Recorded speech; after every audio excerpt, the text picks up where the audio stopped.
Well, good day, everyone. In this short video, I'd like to discuss briefly the putting on of bows on pocket watches. I'm not going to discuss the most common way that bows are held on, which is usually in the blind bushings in the pendant. The bow is simply crimped on or held tightly by the crimping or the bending of the bow.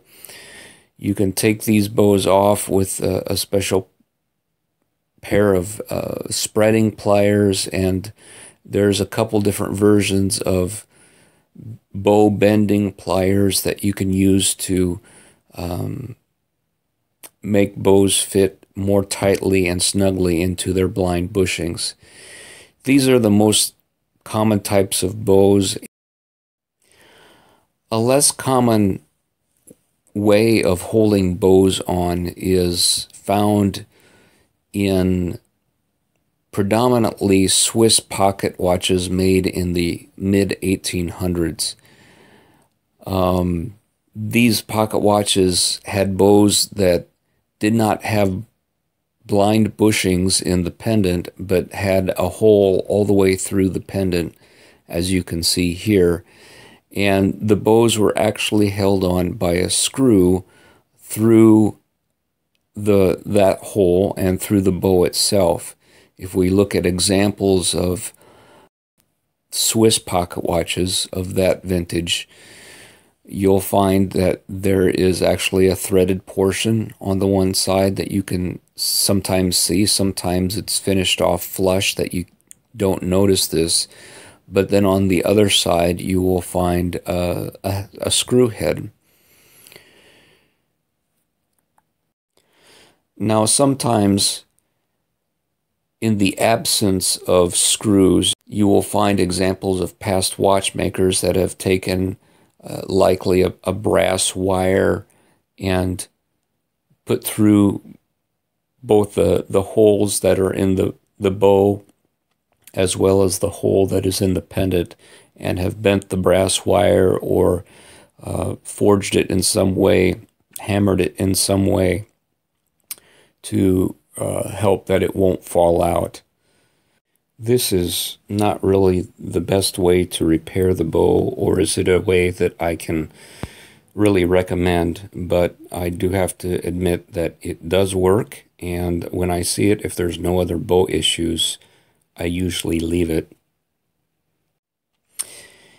If this type of pocket watch has a more traditional bow put on it, and the watchmaker tries to affix it by crimping the bow tighter, one of two things is going to happen. Either the person will be unsuccessful and the bow will simply slip out and not stay in place, or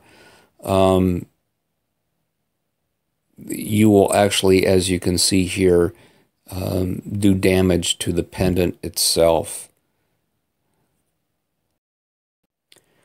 Of course, the proper way to make the repair is to either have the screws or to make the screw from scratch. Now, in my years of looking for parts and accumulating parts, I actually have accumulated a bunch of screws, and this is what they look like. So they're in this assortment. There are a number of different sizes. You find the size that's appropriate, that fits in the bow, that hopefully is in the watch, and it's a very simple thing to thread it through, and it is actually the screw that holds the bow then in place on the pendant. In the absence of having the right screw, of course, the next best thing would be to make one from scratch. And of course, that would be a lot more time consuming.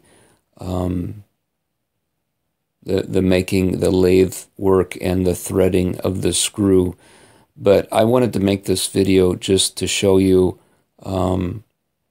what the screws look like, and so what you should be looking for if you're looking through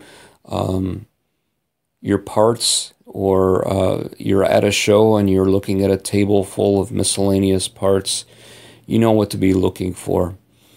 But also then, again, if you have to make one, you know approximately what the screw should look like.